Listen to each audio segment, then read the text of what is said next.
Migs Mayfeld, the very first action figure we ever reviewed on this channel, and in turn, the very first video. So for me, I've got a slight personal connection. But at the same time, I also really like Bill Burr in this role. I really like his character arc. I kind of like where we last left off with him, where Mando and Akara kind of fake his death and kind of just walks off. Like, okay, I'm dead. It works for me. It kind of just wanders away. I really love his character. It's sad that we only got him for 2 episodes. I hope we get him back, but I definitely do care about him a lot more than other characters that we have in C tier.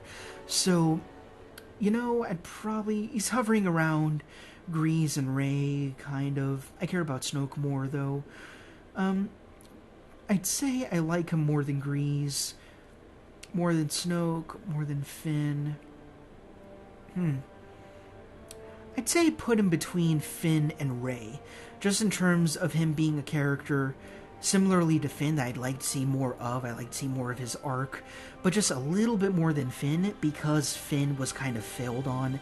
Not Finn's fault, not John Boyega's fault, but Migs Mayfeld still has time. Like, that's the way I'd put it. So, there we are.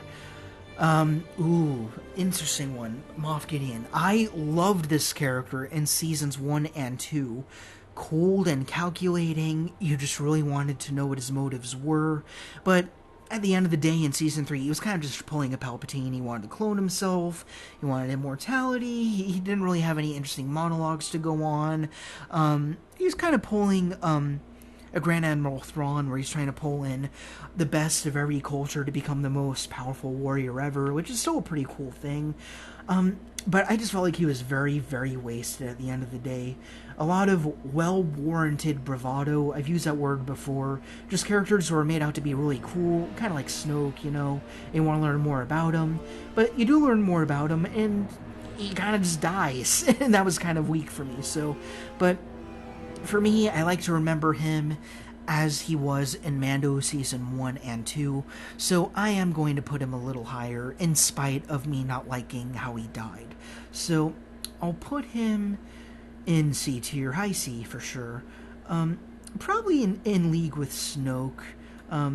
There's a chance that Gideon had a lot to do with Snoke's creation as well. Odds are, even though Gideon died, a lot of his research went over to Palpatine. Again, I'd like to know more about his ties with the original Empire. I think that would be very cool. I think I like him more than Embo, though. More than Plo, more than Queel.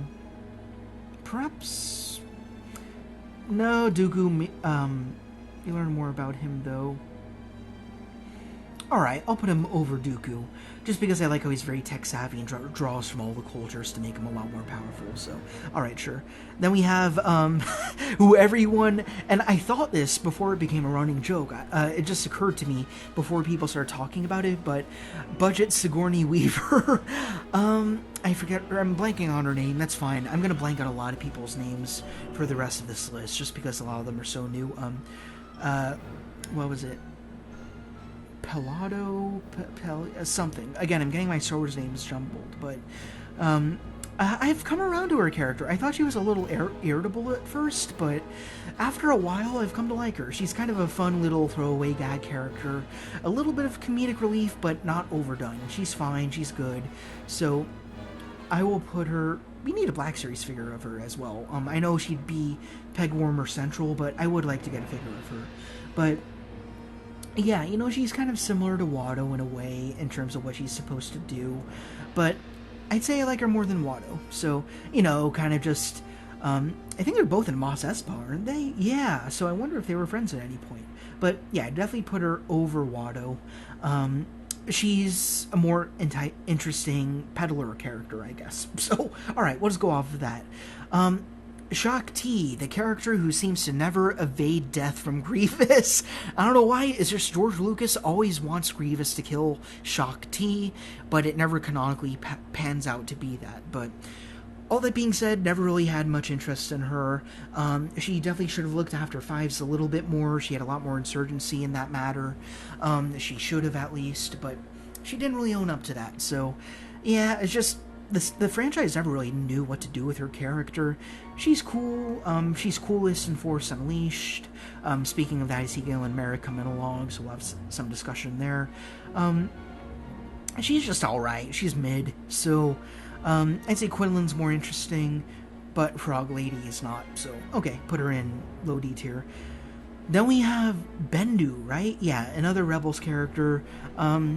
He's like in the middle of light and the dark, serves as a pseudo mentor character for the two Jedi within that story, and then he is quote unquote killed by Thrawn. I'm not too sure though, but he's cool.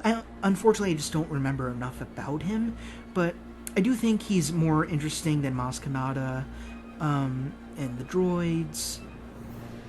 Perhaps more interesting than Mother Talzin, but I would like to learn more about Kira, I suppose. But yeah, okay, we'll leave it there. I like everyone else up here a little bit more than Bendu. Now we get to the Bad Batch. Now here's where I did say I wanted to reserve some thoughts on this, but before I do that, I need a sip of water. You know what that means? Some shit's gonna hit the fan, but anyway. The first season of Bad Batch was great. I really loved it. I really loved the character development. It definitely missed out on two particular Bad Batch characters, but for the main focuses it had, I thought were really strong. I was really looking forward to them being developed. Then season 2 happened. The finale happened. I didn't even know it was a finale, but all I can say is by the time that happened, I was no longer invested in Bad Batch, which is unfortunate. There's a lot of potential in there, but the areas where it had potential, I feel like they rushed it too quick. So now that those plot ends are resolved already, kind of, I'm just not hooked into the show anymore. And I hate saying that, because there are very good elements to it, but I mean, when it comes on, like, I'll watch it, but it's going to be in the background. I'm not going to focus on it, like pop open a bag of popcorn or whatever, like I do with Mandalorian, or what I definitely will be doing with Ahsoka. It's just, the show's lost me, and I really hate saying that. But that being said, the characters that we have, Hunter was one of the stronger ones, but I feel like he's too much like Rex. I feel like he could have been a little bit more off-kilter, a little bit more neurotic or something, a little bit more of a loose cannon. That would make him a little bit more interesting. I just think he's too morally upright, too conventional of a clone, especially in comparison to his brothers, who are a lot more multifaceted. Yeah, I just wish we got a lot more from him. So he always leaves me a little bit disappointed. I'm going to give him D tier, but not because he's a bad character. It's just I see more from him that's not being fulfilled. So I say higher than Bendu, higher than Asajj. Kid Fisto's cool though, so alright. I'm gonna try moving through these a little bit faster. Then we have Echo. He's one of those two characters who's kind of just floating around. No, I'm sorry, this is Tech. Echo was the other character, and the reason why I got their names confused is because they're too similar. They're like super high tech, no pun intended, but yeah, they're just utility belts, basically. They're like, hey, open this door, slice that comm, pretty much, and they just go do it. However, Tech is certainly a stronger character than Echo, I think, especially when he had that one-to-one conversation with Omega. That definitely made him a lot stronger. That was one of the best parts of Season 2, in a season full of not a whole lot of good. So, I don't remember where we put Echo.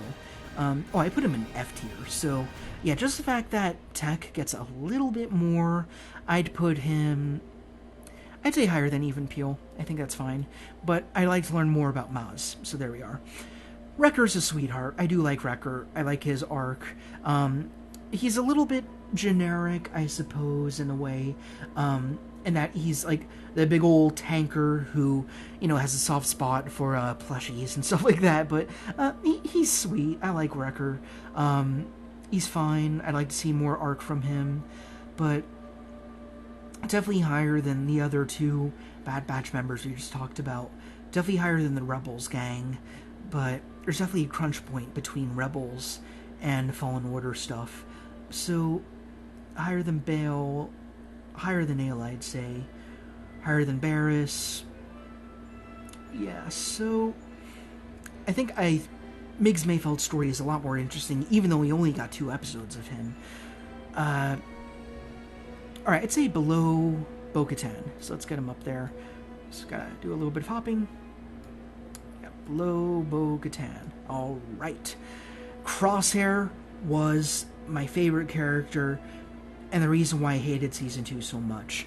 Crosshair was so cool because he was the first clone we ever saw who knew about the chip, had the chip removed, but chose to stick with the Empire regardless. And I loved how terrifying he was. He was a scary character. Every time you saw him, you didn't know what was going to go down. You don't know if he was going to choose his brothers or adhere to the Empire. I wish we could see a lot more of bad guy Crosshair.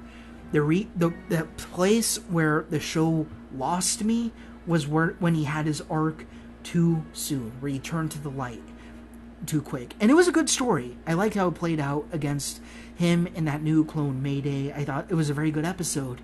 It just happened too early for me. And because of that, we know he's just going to go back to the Bad Batch. And it's like there's no point in his story anymore, and that really sucks.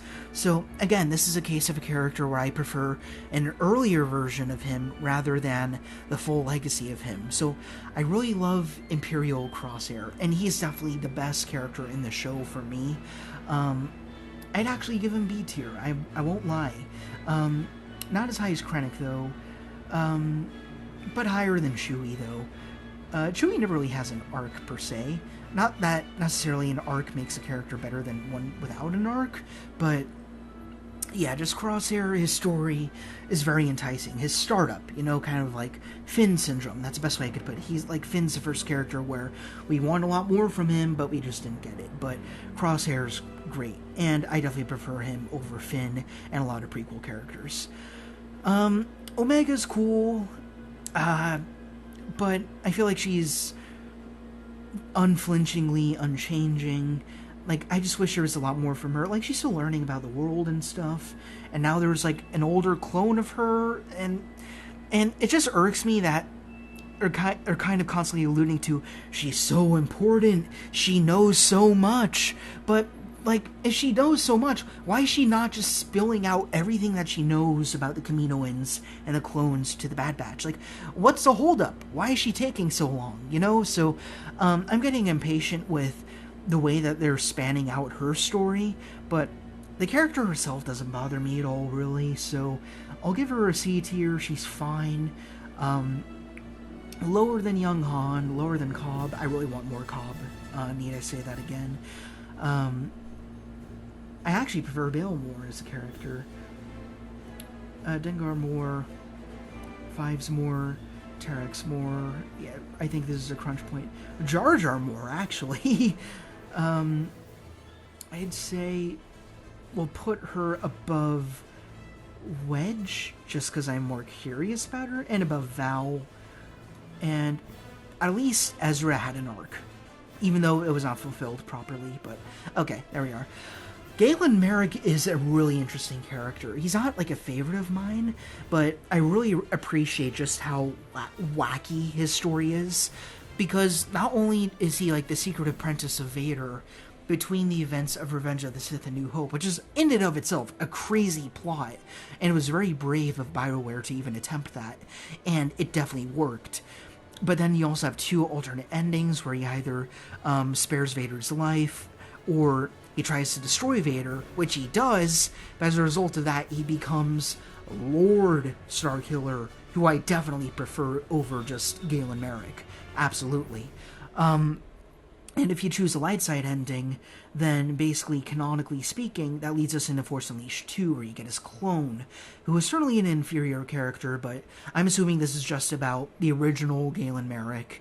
But for me, whenever we're thinking about Galen Merrick, I think more about Lord Starkiller and that What If storyline, which I prefer a lot more. So if we're focusing on him, that gives him a little bit of a stimulus. So I'm going to put him in B tier. I'd say not as high as Jin.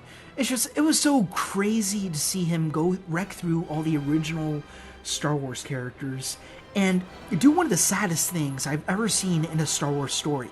Use Chewbacca as a shield against Han Solo's blaster bolts. That killed me, and it sucks that that was a console exclusive DLC because I couldn't play that on PC.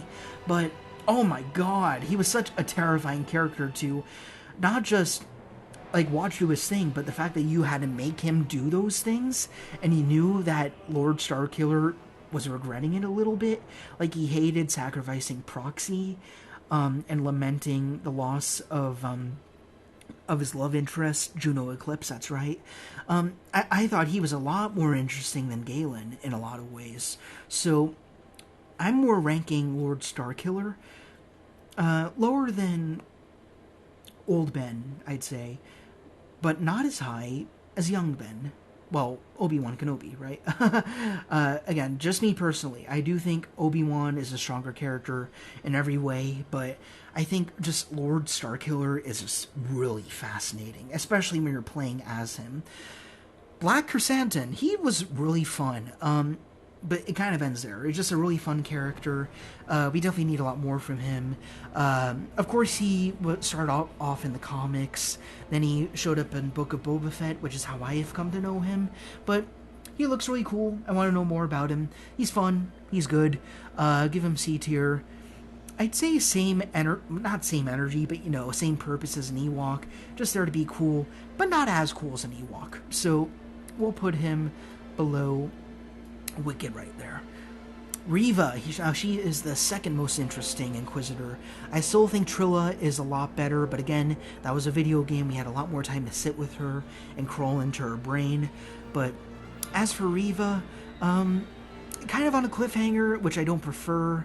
So I don't know if we'll ever see her again.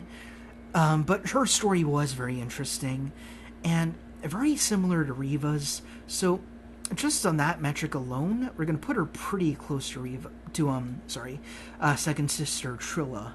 But I definitely prefer. Where's my brain? Yeah, This Lane in the Night, Chirrut. I definitely prefer Chirrut.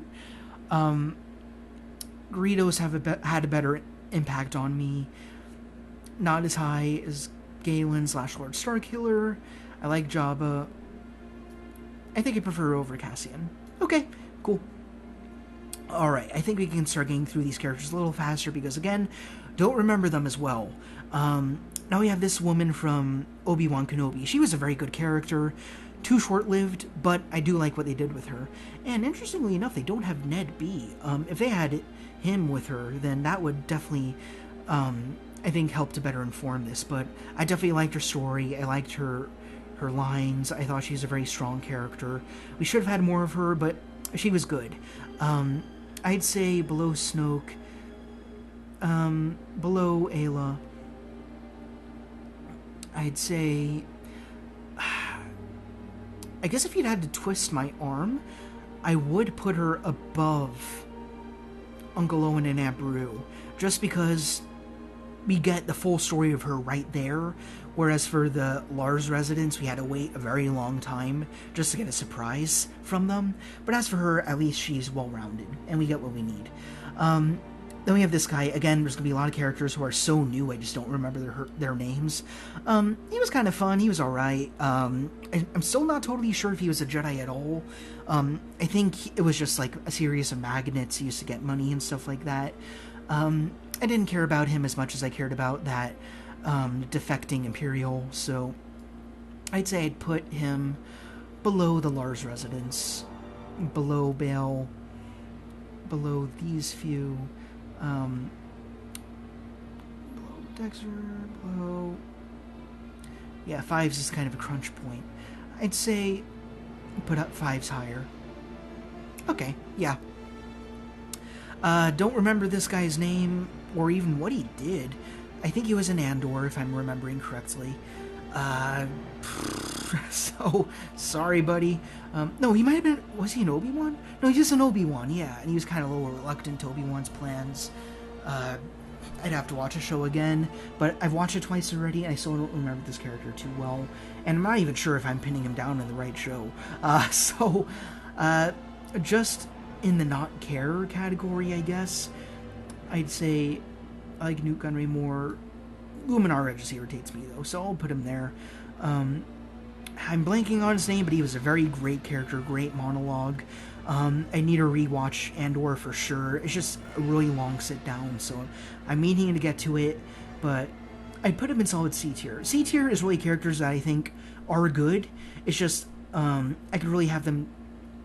It's just, I think there are characters I definitely prefer more, or really dislike, or did not have their potential fulfilled. So that's why C tier's there. I kind of talked about that, so I'm going to shut up. But I'd say Wampa's impacted me more, higher than Bale, but the Lars residence is a little nostalgic for me, especially since I love Lego Star Wars. Not just the game, but just Lego Star Wars. And I used to have the Sandcrawler, and it came with Uncle Owen. I forgot to mention that. And I no longer have the Sandcrawler, which really sucks. But I do have Uncle Owen, so that's really cool. But they never made Aunt Beru, so that's a little unfortunate. Mon Mothma is becoming progressively much stronger of a character, which is really cool to see. And yeah, I'd put her right beside, again, I forget his name. They're both getting Black Series figures, neither of which I'm planning on getting unless they're, like, heavily discounted. But I'd say below him, just because he has the really big monologue. And Bale's pretty cool. Again, he's pretty straightforward. I like him. Ram Koda. He's a pretty cool character. We're revisiting Force Unleashed kind of randomly. I don't know why there's that breakup. But he was Galen Merrick's mentor. He kind of brought him to the light in a way. He was his Obi-Wan Kenobi, effectively, or his Yoda. He was cool, never connected a lot with him, but I kind of like how he's kind of that drunk foo kind of Jedi. He was always inebriated. He got blinded at one point. I think that's when he met the clone of Galen Merrick in Force Unleashed 2. But I never vibed with him a whole ton, but he was a good character, so that warrants a C tier by default. I care about him more than T-Rex. Not as much as Wat Tambor, I'll be honest, though. But more than Dexter. Okay. Juno Eclipse is a hottie. She's cute. Of course, Galen Merrick's love interest, but I'll be real. I never really felt it, though. I never really felt that connection between them. I think the story is a lot stronger than the game itself. I actually never loved the game. I felt like it's too linear. Like, everything felt like you jump, then you dash forward at a perfect 90-degree angle. I always felt a little weird to me. Definitely warrants a remake. I don't think we're going to get it because, again, Disney doesn't like it when we have good things. But, yeah, she disappoints me a little bit. I wish we got more from her. So I'll put her... she's going to be rather low. Higher than Frog Lady. Higher. Definitely higher than Tech. A lot of folks, for sure. Higher than Maz, but the B ones are cool. Proxy. I actually liked Proxy. I wish we got a little bit more of Proxy. And I think the best Proxy moment is, again, in the Lord Starkiller continuity, where Starkiller has to kill Proxy in order to, like, escape, like, the bowels of Jabba's palace. I gotta replay that game. I probably will, especially given that I've got my new PC. But I think except for Galen Merrick himself, Proxy was probably my favorite new character of that story. So I'd say put him in C tier. Not as high as Bo. I'd say higher than the 66 gang, I guess I'd call them. Higher than, not higher than Wicket, though. Not as high as Seer. Higher than Watto. Was it Pallado? Was that her name? I keep forgetting. But I'd say I'd put Proxy right below her. I think that works. Okay. No, but below Watto, probably. But definitely higher than Chopper. Alright, fine. Dr. Aphra. Now, the thing is, I really prefer the droids that she works alongside, who are not even here, being BT1, not to be confused with BD1 from Fallen Order, and 000. I love those dark side droids, those scary versions of 3PO and R2 a lot more. But I don't know a lot about Aphra, unfortunately. She's a very good character, I know that, but I just never really had a chance to connect with her. So, I'm going to put her in F tier, but I definitely like her a lot more. I'm putting her over Iden. Everybody deserves a chance to be higher than Iden, easily. I want to learn more about, you know what? Yeah, high F. That's the best way to put it. Just because she's a character I don't know a whole lot about, but I know she's stronger than everyone else in F tier. Put it that way. Bastila, returning again to Classic KOTOR, and she did have a few cameos in the Old Republic multiplayer game. She is the rock for Revan. She's the one who brings him back. He needs her, at least for a time, and he becomes really ambitious and kind of just does his own thing. But even she has a really good story arc where she's like very forthright and at times very irritatingly dogmatic Jedi, but things that Revan does kind of put her in her place despite her knowledge of him being Revan, even though he has total amnesia of that fact. But yeah, no matter which ending in the game you choose, the way she ends up is always satisfying, whether she becomes your wife in the light or in the dark side. So she's an excellent character. I'd say I'd put her in high B. She's probably one of my favorite Jedi. I'm honestly not a big Jedi guy. It's probably pretty apparent by now, but yeah, I'd put her in high B. Honestly, I'd put her higher than Ahsoka. Again, for me, I just prefer the KOTOR games more than I prefer anything Clone Wars. But not as high as anything Fallen Order, interestingly. So, that's fine. Then we have the rest of the Sith Triumvirate from KOTOR 2. We have the Lord of Pain being Sion, or Sion. Sion's a car. Sion, I think. But the guy whose hate is so powerful it keeps him alive. Like, I don't think you can get any more emo than that. But he's really cool. Never connected with him a whole ton, though. Definitely not as much as Nihilus. But he is a very cool character. I'll give him a C tier, which is unconventional for me with the Sith, like the really well-developed ones, but I never made it far enough in the games to really appreciate him. But I prefer him more than Wrecker, but more than Bo. More than Queel, I'd say. But Christopher Lee's Christopher Lee, so okay, leave it there. Then we have Traya, who is like the vault of knowledge in that game. And you could argue that she is objectively the best part of KOTOR 2. Very well written. I've seen full video essays, like 2-hour video essays, just on her philosophy of the Force and the Jedi and the Sith. But again, didn't make it far enough in the game to really appreciate her. But yeah, for the exact same reasons why Sion is where he is, I'll put her actually right above Sion, and I think I'm comfortable with that. And also, she can wield lightsabers with the Force without her hands, and that's pretty friggin' cool. Oh man, alright, I need a sip of water before I get into Malgus, because I love the shit out of Malgus. Give me a second here.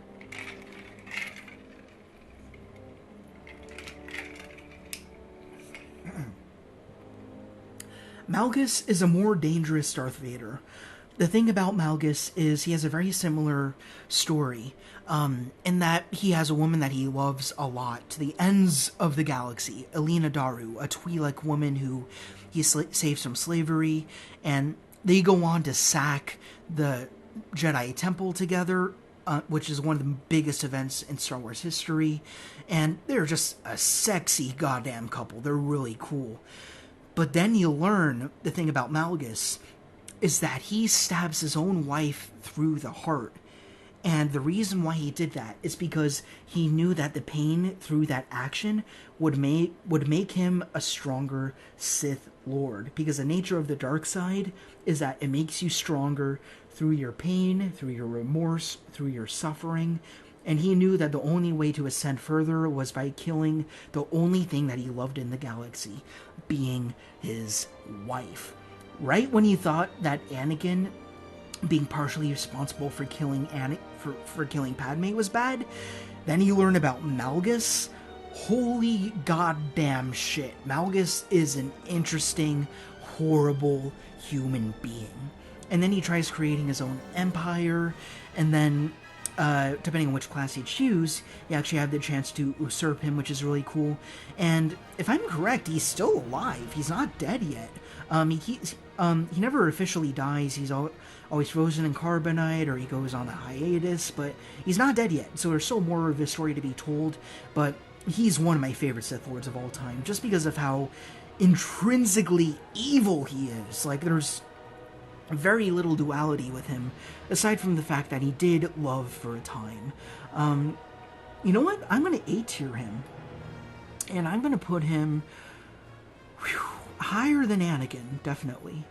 Again, we put Anakin up here because of the idea of Anakin. and their stories are very different. Malgus gets me more excited in terms of his story and his portrayal. So I'd put him above Anakin. I'd put him above Grogu, actually, but not above Luke. So that's where it is there. Bix, I believe. Again, anything Andor, I don't remember as well, so they're probably going to wind up in F, but it's not their fault. You know what? No, that's too brash. I'm going to put them in low C tier simply because I just don't remember them as well. But Bix was pretty cool. I liked her.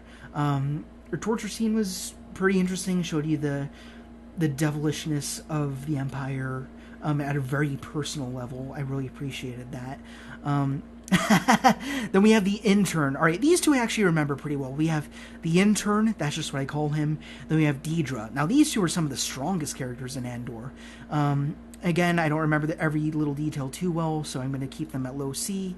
I'm going to put the intern above Deidre, although they're kind of a package deal. I'm going to have them be a package deal because they do both very much work alongside each other. I'm not going to go too far into detail with any Andor character from here on out, just because I don't remember them too well. Damn. Vel Sartha, that's right. I'm waiting. That's a Black Series figure I will probably wind up getting. I really liked her. I'll put her above the Andor characters we've covered thus far. This was another Andor character. I don't remember him nearly well enough, unfortunately. I remember I liked him a lot. I just don't remember why I liked him. Now, this is the one that tries to cut a deal with Cassian, but Cassian winds up just shooting him right there.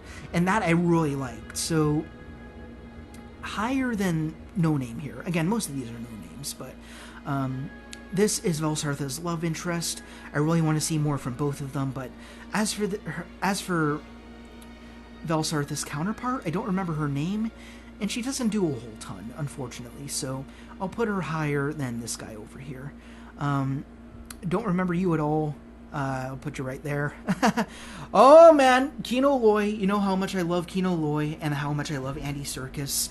He was probably my favorite character in the whole show. He is going up, very high up. His story I remember fairly damn well. By default, he's going to be higher than Cassian. Where did I drop him? I think I dropped him in B, did I? Here's Cassian. He's going to be higher than Reva. He's going to be higher than Jabba, so let's jump a little bit. Higher than Obi-Wan. Oh man. Probably not as high as Old Ben, but I'd say higher than Galen. Okay, again, in terms of how they influenced me. Kino Loy, I need to talk about Kino Loy. I know I have before. He is such an interesting character. Like, he's kind of just consigned himself to this life of servitude, just living out his sentence, but doing a damn fine job at it, and he does. But then Cassian says, you're a good guy, you deserve more than this, people look up to you, and you can use that as leverage. Cassian finds himself being a proto-rebel at this point. And then, oh man, Kino Loy, such a good character. And then he finally gets the gumption necessary to get everyone to escape the prison. Everyone jumps in the water. You're cheering with them. One way out, you're screaming it with them. Then Kino Loy reaches the edge of that little bridge. Then he says, I can't swim. And I know I've already talked about those three words before, but I want to discuss, again, why I think those words are so important. First of all, he can't swim. Obviously, he jumps in the water, he's probably going to drown, and he's going to die, and he has no way off. But the second thing is there's something a lot more interesting about those words, at least for me, that I think the show doesn't fully let on. This might just be my own view of it. I don't even think the show is trying to attempt it, but there's a lot more to the words I can't swim. Even if he left the prison, even if he could swim, he would have no idea what the hell to do with himself. Even if he did have all the freedom in the world that the Empire would try to rip from his hands, even if he had that, no contingency, no negotiation or anything, he's just free, he wouldn't know what he'd be at that point. And as a philosophy person, as a philosophy major, philosophy scholar, I think Kino Loy is just so interesting, just on those words alone, being informed by the story that we saw him live out before that. he was probably top... You know what? He's top 3 Star Wars TV show character for me.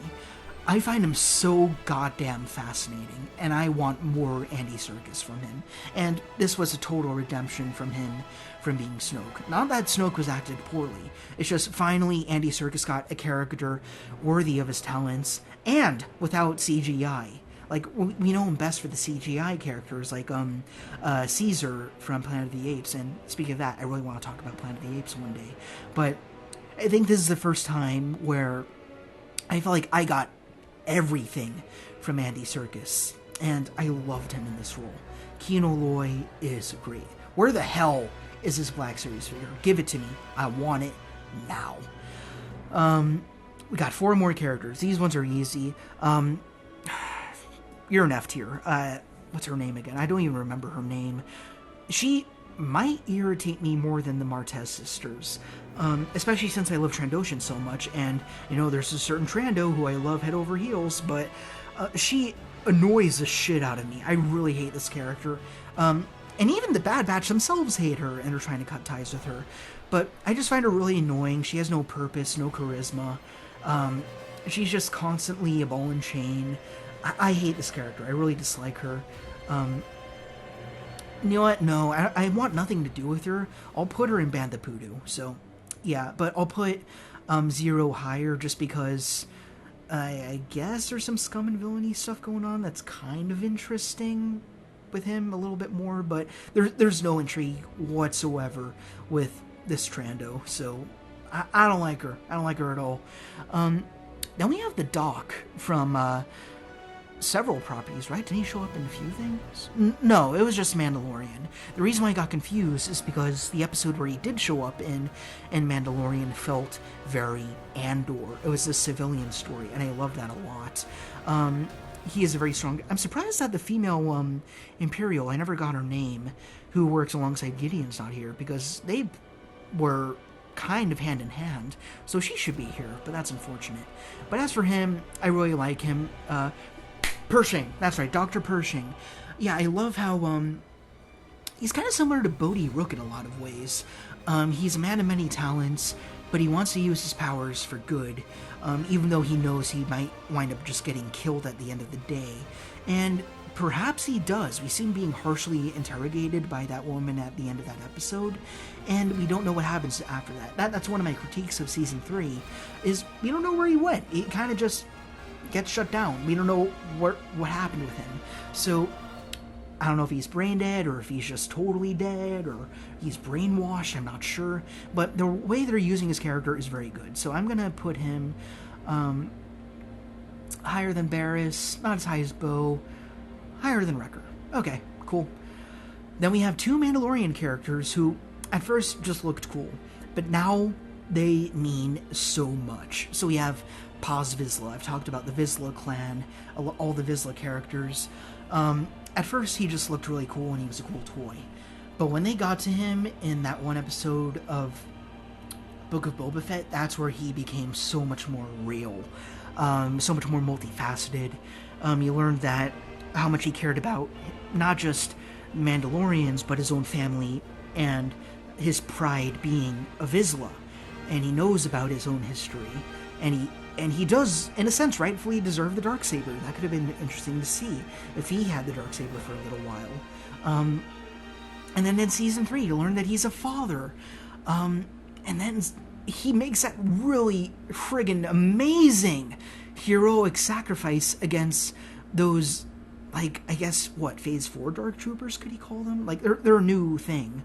But he slaughters all of them, and it's crazy. Like, and then the Praetorians march in, and they give him a warrior's death. And it just, every time you see him, you love him just a lot more. So I gotta put him up there, honestly. He's a better Wrecker. That's probably the best way to put it. He's a character who doesn't mean much at first, but then every time you see him, you learn more about him. This is what a character should be doing, you know? I'd say higher than Lord Starkiller, but not higher than Kino Loy. Okay. And then last but not least, we have the Armorer, who still remains anonymous, and even in the show, she is referred to as just the Armorer. Now, she is pretty much what the Yoda is to the Jedi, what Palpatine is to the Sith. She is what those characters would be to the Mandalorians. She is the vault of knowledge. She knows everything there is to know about being a Mandalorian. She's just really fascinating, very much more so like Yoda than anything else. You learn a lot from her, but you don't learn a lot about her, and that's what makes her all the more enticing. And I'm glad we don't know more about her. That keeps that intrigue going, but at the same time, part of me is like, what if her helmet was removed? Like, not just that she took it off, but let's say one day she tripped and fell, or someone knocked her over and her helmet fell off. What would that mean for the rest of the clan, for the rest of Death Watch, and for the Night Owls as well, now that they're kind of teamed up and they're unified under one banner? So there's just a lot of interesting speculation with the armor, and she really is great. I don't think I'd put her as high as Paz, but I would say they're another package deal, so I'll put her below Paz because we see growth from Paz. No, that's wrong.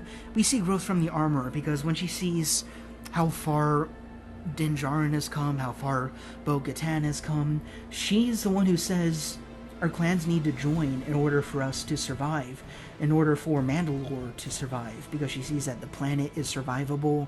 She sees that both clans kind of want the same thing, and they're willing to work towards it as a team.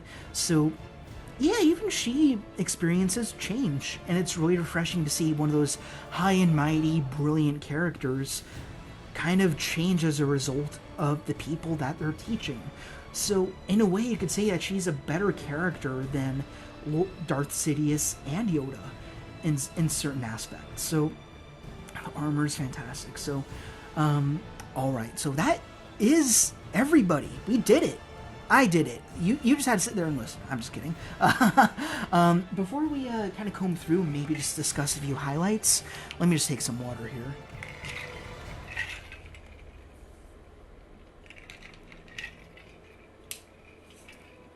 Like, I don't know who said it, but since they say it, I can't unhear it.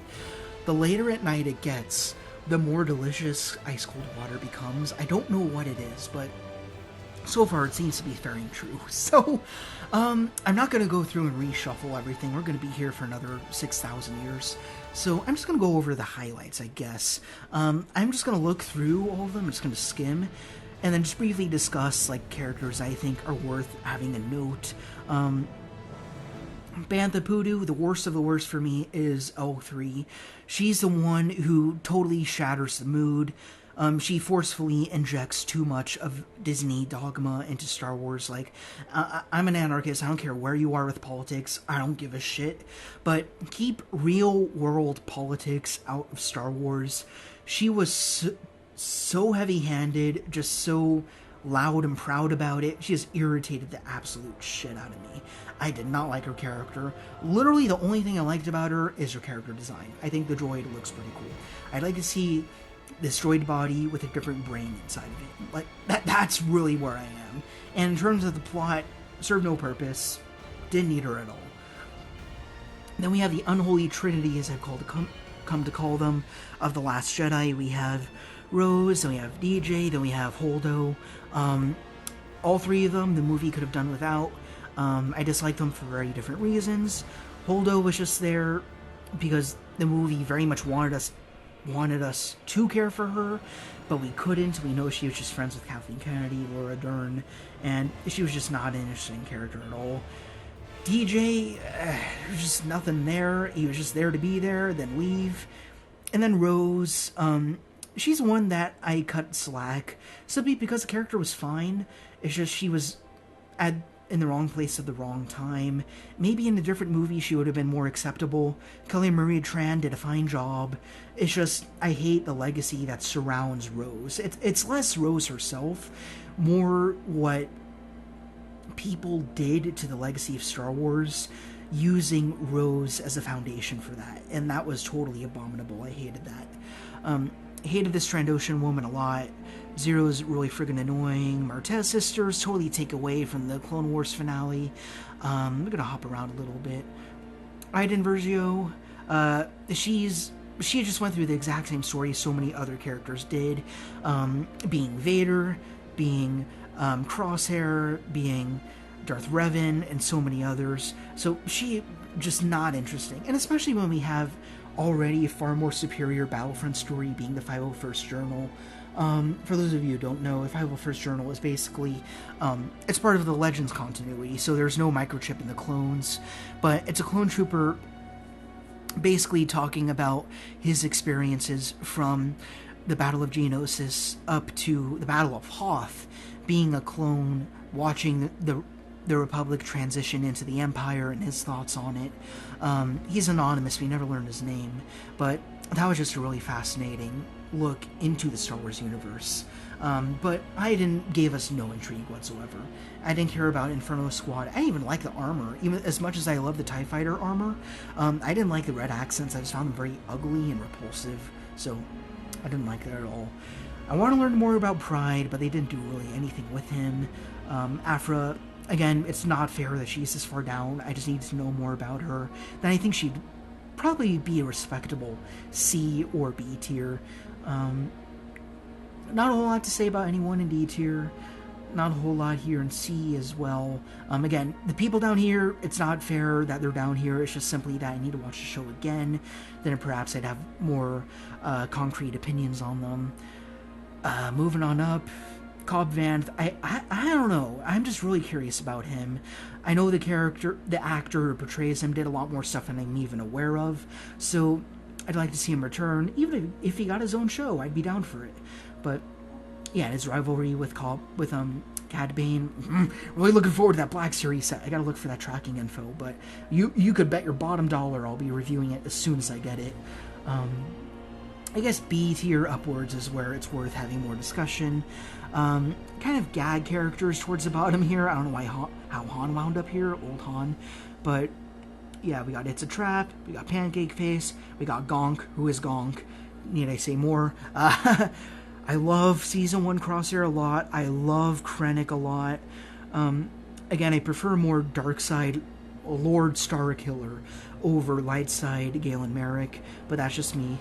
I've already gone over Kino Loy. He's one of the strongest characters we've seen in recent years. I really do love Old Ben. More for the speculation around who Old Ben is, rather than the Old Ben we got. I thought his performance was very good. It's just a shame that Alec Guinness didn't love the role. Maybe if he did, we'd get a lot more of Alec Guinness in these movies. Like, probably similar to Harrison Ford, he kind of wanted out. But maybe if he was more involved and more interested in the role, he would push to show up a little bit more. So, but yeah, I got a real soft spot for Old Ben, more so than prequel Obi-Wan Kenobi. As great and as superior as he is, I know. Orsing's hot. Greedo's hilarious, and I love the Rodian character design. Hondo's a lot of fun, and he's got friggin' Muck Muck, who's great. Muck Muck's 1 and 2. I don't know why they're both called Muck Muck. The blue one's called Pilf Muck Muck. This one I'm not sure. I love Chirrut. I've gone over that. It's nice to finally have like an Asian actor front and center, and he served his purpose. He wasn't there just to not just to be a new race. He served a great purpose. He was very instrumental to the story. I loved every moment with him on screen. He was great. I love every Force user up here. Marin's technically a Force user. She just uses it differently than the Jedi and Sith do. All 5 of these characters are fantastic. You could argue that Ahsoka is stronger than these 4. It's just that I have more personal attachment to these ones, because again, I had to catch up with Clone Wars. For these ones, I was kind of in the moment.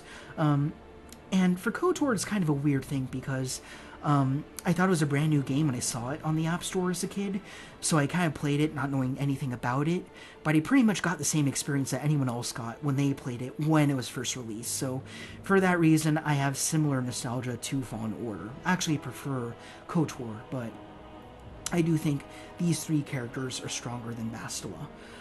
I absolutely adore Rogue One. Anjin is the cornerstone of that. Malak's a very cool villain. These 3 really are Grievous and Tarkin. Tarkin's definitely the best of the 3. Tarkin in the comics is an even scarier villain too, by the way. He's like as close to a Nazi as we get. Like, really, the Empire is inspired by fascism, as is a lot of evil regimes in pop culture. But I feel like Tarkin really does hit the nail on the head in terms of that. Like, he is as literal of a Nazi as you can find in Star Wars, so he's really great. Love my Kowakians. Again, that's why another reason why Hondo is so high up here with one of the Mukmuks. Stormtroopers are awesome. We got Darth Palpatine. Darth Sidious / Emperor Palpatine. There's no denying him ever. He is the Senate after all. Nihilus is terrifying, and I love him for that. Kylo, I love the character, hated what they did with him, but still, I think his performance and the speculation around him overrides everything. Then we have actual Emperor Palpatine seeing his plan set into place and wreck everything that we know and that the Jedi know is so good. Again, Old Man Cad Bane's my favorite version of Cad Bane, even he was the shortest lived version of him. Can't wait to get that action figure. Really, I cannot wait to get that figure of him. The prospect of Anakin is one of the strongest characters we've ever seen in film, if not the strongest character in film. Hayden Christensen's performance, that's a whole other debate, but the idea of Anakin is everything. It's such a great story for everybody to learn from. Grogu, he changed everything. He really reinvigorated hope for those who have lost hope in the Star Wars franchise. Like, yeah, he was created to make toys, and that's not even true. Like, people made Mandalorian as a crapshoot. They didn't know how well it was going to turn out, if anyone was even going to like it. I'm sure there's a lot of people who did hate it, but ultimately it became a phenomenon. And I remember there was a year after The Mandalorian happened, there was no Grogu merch at all. You'd have to go on Etsy, you'd have to custom commission stuff. There was no official Grogu anything. And then they started rolling out all the animatronics, all the action figures, all the plushies, and now he's inescapable. But recall, there was a time where people knew of him, but there was no way to get him. So he's just fascinating. And the character himself, really interesting. I love Malgus. He's a more dangerous version of Anakin, where when he's in his prime, he's a lot more fatal. He's a lot more of a threat than Vader in certain ways. And, like, Vader never creates his own empire, know what I mean? But back in the Old Republic era, that was like the wild, wild west of Star Wars, where you could do that. And Malgus did that, absolutely. Luke Skywalker's Luke. I mean, you can't take anything away from him. He is the hero of Star Wars. Anakin is not. He is the fallen hero. But Luke is the one who completes Anakin's story, pretty much. Yoda's a great character. He's a receptacle of knowledge. So much to learn about him, from him. So much we want to learn about him. He's great. Boba Fett's tough because there's so many interpretations of him. But, I mean, he's freaking Boba Fett. And even George, this kind of like Baby Yoda in a way. This is the case of a character who was just made to be part of the story. But even more so for Boba Fett, George Lucas didn't expect him to be a phenomenon. He was just meant to be a character who would put Solo in carbonite and fly him out of the franchise until, of course, Han Solo wanted an extension of his house and came back. But after that, everyone fell head over heels for Boba Fett, and this is a case of intrigue. People want to know more about this character because of simply the way he looked. He had a story to tell, and it's been told maybe too many times, you could argue, but ultimately, the legend of Boba Fett is Boba Fett. He's phenomenal. I guess, as far as his story is concerned, I definitely don't prefer his story in Book of Boba Fett. That could have been a lot better. I love everything that they do with him in the prequel era, not necessarily the movies. I like what they do in the Dark Times. The 1313 game, which never happened, and would have explored his life during the time period within the Dark Times, that definitely should have happened. But yeah, I love everything they do with him. I'd say up to Sarlacc Pit. That's probably the best way to put it. Anything that happens in the expanded universe after Return of the Jedi, I don't really care much about. Like, him becoming the Mandalore, that I actually don't like, because I feel like he's not a Mandalorian at all. Like George Lucas himself said that.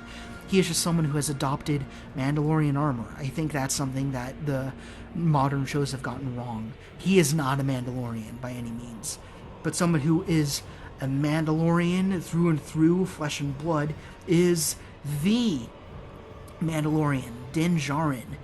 Now, when I first saw pictures of this guy before the show even happened, I'll admit, I was a little bit worried. I was like, is he gonna be just a riff off of Boba Fett? Should they just be doing a Boba Fett show instead?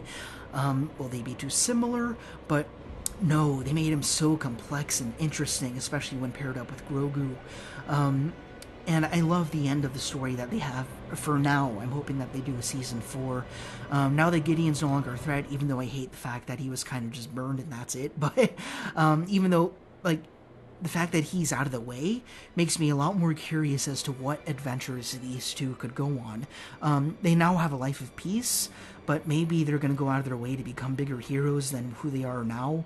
I don't know. Or even just seeing them have cameo roles, just seeing Mando living out a life of peace, never picking up a blaster ever again, and taking care of the child, and then he teaches the child to talk or something like that. And yeah, it's a very sweet father-son relationship, one that's very rare, especially with Vader and Luke, and a whole bunch of other characters throughout this list. Revan's Revan, I feel like I talked about him enough in this session, so I'm gonna leave him there. Boss, we go a long way back. We're like brothers at this point. Got the Sideshow figure, got Lego figures of him. He was always my go-to character in the Lego Star Wars game. I just can't knock him down. I love Trandoshans as well. And Vader is Vader.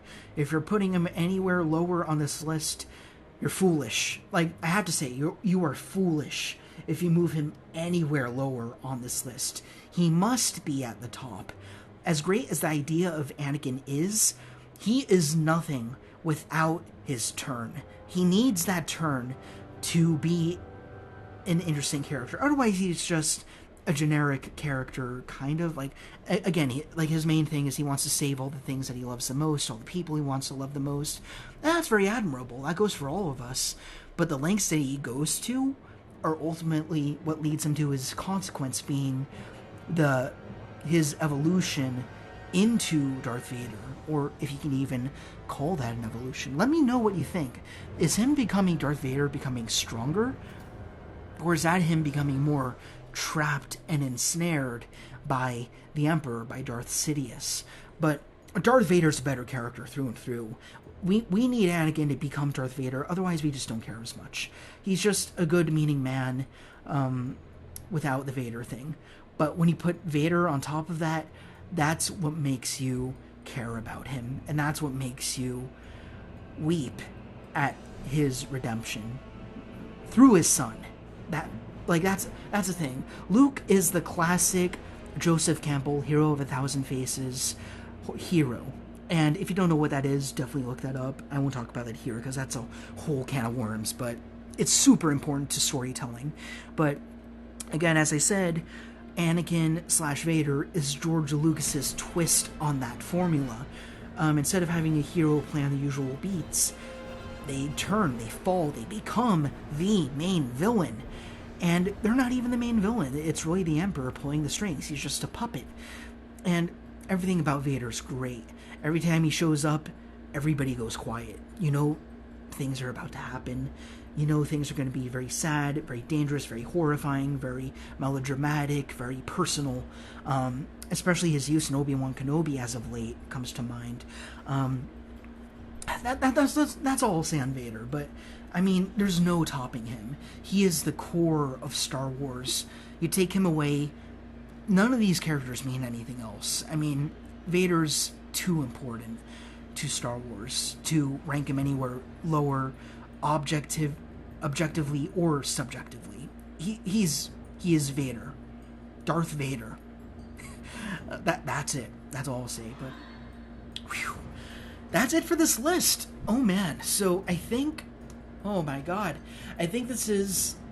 You don't know the process of me putting this all together, of course, but I believe it is 6 video recordings, then 6 audio recordings. So what I need to do now, I've already done it for half of them, is I need to join everything up, put them in sync, and then I'm probably going to combine it so it's one giant video or something like that, and then I'll break it up into pieces based on how long the entire thing is. I'm guessing it's going to be like 3 hours, maybe, perhaps 4, I'm not sure, but I think I'll break it up into 4 pieces. I really don't know. For sure, let me know in the comments if you're one of the few people who watches these. Again, I'm just going to do these for fun. I just like doing these. But if you're one of the people who enjoy these, then please have insurgency in how they're done or what we're talking about. I'm happy if other people are enjoying these. That's what makes me want to do them even more. Let me know what you'd like me to talk about. Let me know if the video lengths are too long, if they could be shortened, or if you'd rather me just put out the full 3-hour thing, unrefined, uncut. I could do that as well. It's just a fun little niche thing for us to do on this channel. Like that's the thing. Like, it started out as just being, action figures, the toys, and all of that, but play or display. But you can play in so many ways, though. I mean, why not? Why not? Just a fun thing for me to do. I enjoy it.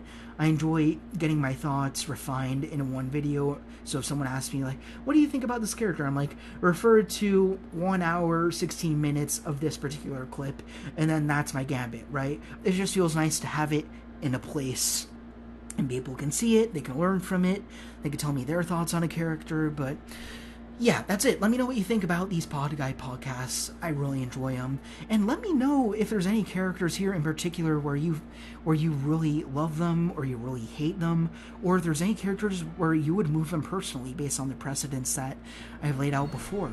Again, this is all just based on preference, really.